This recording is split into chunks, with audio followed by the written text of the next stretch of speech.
പിതാവിന്റെയും പുത്രന്റെയും പരിശുദ്ധാത്മാവിന്റെയും നാമത്തിൽ ആമേൻ. എൻ്റെ പ്രിയപ്പെട്ടവരെ, ഇന്ന് ജനുവരി 30 വെള്ളിയാഴ്ച. അമ്മേ പരിശുദ്ധ അമ്മേ, അമ്മേ പരിശുദ്ധമേ, ദൈവമാതാവേ, കൃപാസനത്തിലൂടെ ഞങ്ങൾക്കും ഞങ്ങളുടെ ദേശത്തിനും അമ്മ മധ്യസ്ഥം തേടി തന്ന എല്ലാ അനുഗ്രഹങ്ങൾക്കും കൃപകൾക്കും ഞങ്ങളിപ്പോൾ ഹൃദയം നിറഞ്ഞ നന്ദി പറയുന്നു.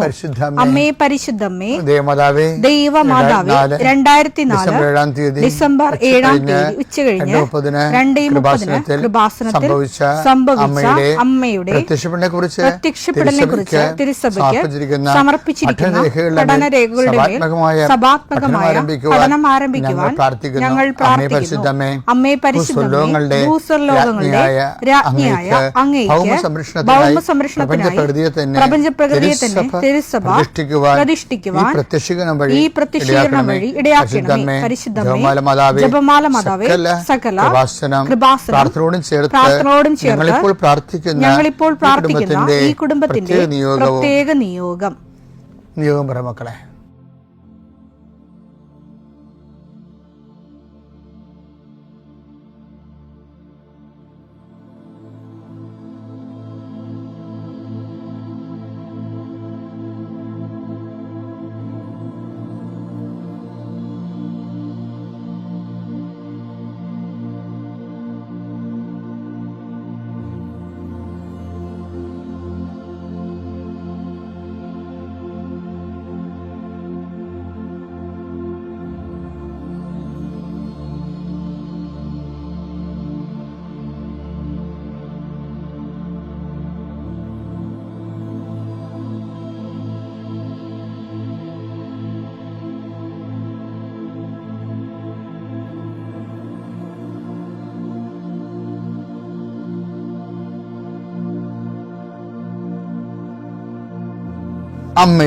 അമ്മയുടെ പ്രത്യക്ഷീകരണത്തിന്റെ ഈ അനുഗ്രഹവേളയിൽ ഞങ്ങൾക്ക് സാധിച്ചു തരുവാൻ കനിയണമേ. ആമേൻ. വിശ്വാസ പ്രമാണം. സർവശക്തനായ പിതാവും ആകാശത്തിന്റെയും ഭൂമിയുടെയും സൃഷ്ടാവുമായ ദൈവത്തിൽ ഞാൻ വിശ്വസിക്കുന്നു. അവിടുത്തെ ഏകപുത്രനും ഞങ്ങളുടെ കർത്താവുമായ ഈശോമിശിഹായിലും ഞാൻ വിശ്വസിക്കുന്നു.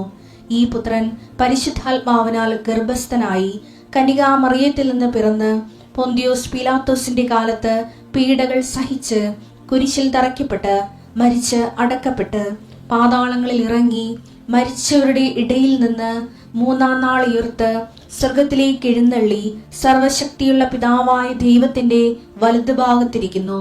അവിടെ നിന്ന് ജീവിക്കുന്നവരെയും മരിച്ചവരെയും വിധിക്കുവാൻ വരുമെന്നും ഞാൻ വിശ്വസിക്കുന്നു. പരിശുദ്ധാത്മാവിലും ഞാൻ വിശ്വസിക്കുന്നു. വിശുദ്ധ കത്തോലിക്കാ സഭയിലും പുണ്യവാന്മാരുടെ ഐക്യത്തിലും പാപങ്ങളുടെ മോചനത്തിലും ശരീരത്തിന്റെ ഉയർപ്പിലും നിത്യമായ ജീവിതത്തിലും ഞാൻ വിശ്വസിക്കുന്നു. ആമേൻ. സുഖസ്ഥനായ ഞങ്ങളുടെ പിതാവേ, അങ്ങയുടെ നാമം പൂജിതമാകണമേ. അങ്ങയുടെ രാജ്യം വരണമേ. അങ്ങയുടെ തിരുമനസ് സ്വർഗത്തിലെ പോലെ ഭൂമിയിലും ആകണമേ. അന്നു വേണ്ടുന്ന ആഹാരം ഇന്ന് ഞങ്ങൾക്ക് തരണമേ. ഞങ്ങളോട് തെറ്റ് ചെയ്യുന്നവരോട് ഞങ്ങൾ ക്ഷമിക്കുന്നത് പോലെ ഞങ്ങളുടെ തെറ്റുകൾ ഞങ്ങളോടും ക്ഷമിക്കണമേ. ഞങ്ങളെ പ്രലോഭനത്തിൽ ഉൾപ്പെടുത്തരുതേ, തിന്മയിൽ ഞങ്ങൾ രക്ഷിക്കണമേ. ആമേൻ. നന്മ നിറഞ്ഞ മറിയമേ, സ്വസ്തി. കർത്താവ് അങ്ങയുടെ കൂടെ സ്ത്രീകളിൽ അങ്ങ് അനുഗ്രഹിക്കപ്പെട്ടവളാകുന്നു. അങ്ങയുടെ ഉദരത്തിൻ ഫലമായി ഈശോ അനുഗ്രഹിക്കപ്പെട്ടവനാകുന്നു. പരിശുദ്ധ മറിയമേ, തമ്പുരാന്റെ അമ്മേ, പാപികളായ ഞങ്ങൾക്ക് വേണ്ടി ഇപ്പോഴും ഞങ്ങളുടെ മരണസമയത്തും തമ്പുരാനോട് അപേക്ഷിക്കണമേ. ആമേൻ. കർത്താവേ, നിന്റെ ഉന്നതമായ നാമത്തിന് സ്തോത്രം ചെയ്യാം. കർത്താവേ, നിന്റെ വിശുദ്ധ പൗരോഹിത്യത്തെ മഹത്വപ്പെടുത്തണം. കർത്താവേ, സഭയിലുള്ള സാന്നിധ്യം പ്രകടമാക്കണം. 40 വർഷം അടിയനർപ്പിച്ച കൃപാന്റെ ബലത്തിൽ ഇന്ന് അങ്ങയുടെ മക്കളെ പ്രാർത്ഥന കൂടുന്ന എല്ലാ മക്കൾക്ക് വേണ്ടി പ്രാർത്ഥിക്കുകയാണ്. കർത്താവെ, മനസ്സ് വേദനിക്കുന്ന എല്ലാ വിഷയങ്ങളും, അവരുടെ മനസ്സ് വേദനിപ്പിക്കുന്ന എല്ലാ വ്യക്തികളും ഇപ്പോഴും ഈശോയുടെ നാമം നിർവീര്യമാകട്ടെ. നീ കർത്താവ് നീ ഉപയോഗിക്കുന്ന എല്ലാ ഓർണമെന്റ്സുകളും കർത്താവ് ആശീർവദിക്കട്ടെ.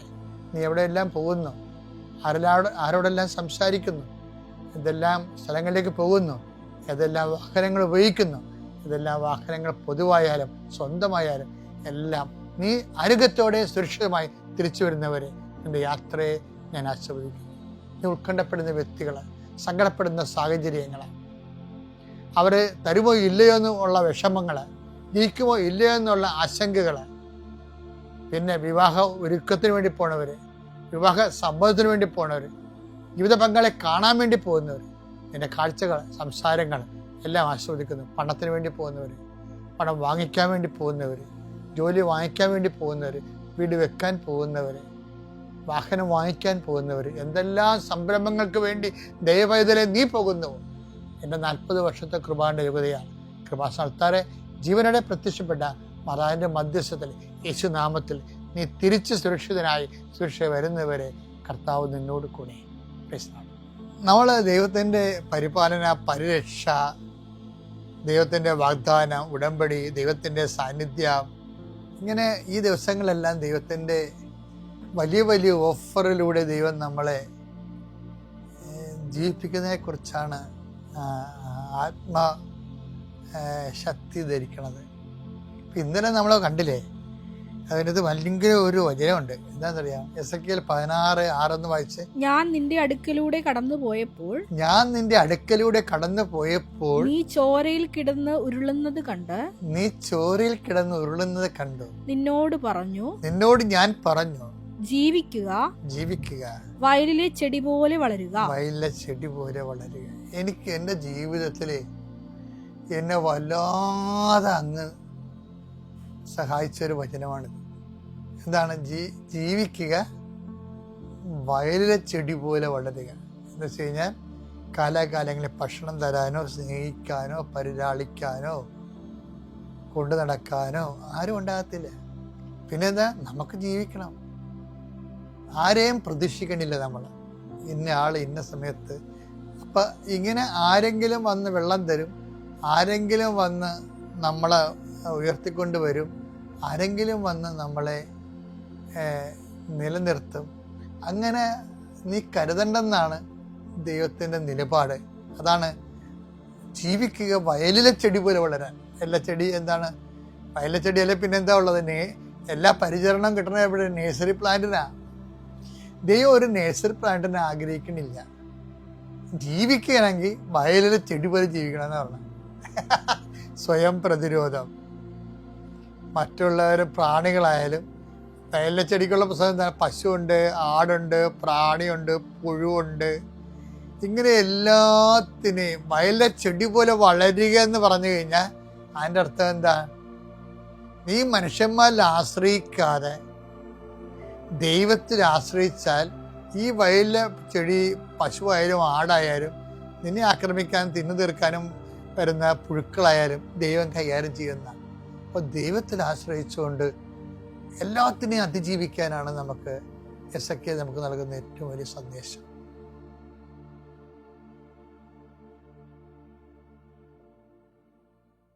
അത്യപൂർവ ദൈവാനുഭവങ്ങൾ ഇനി നിങ്ങൾക്കും സ്വന്തം.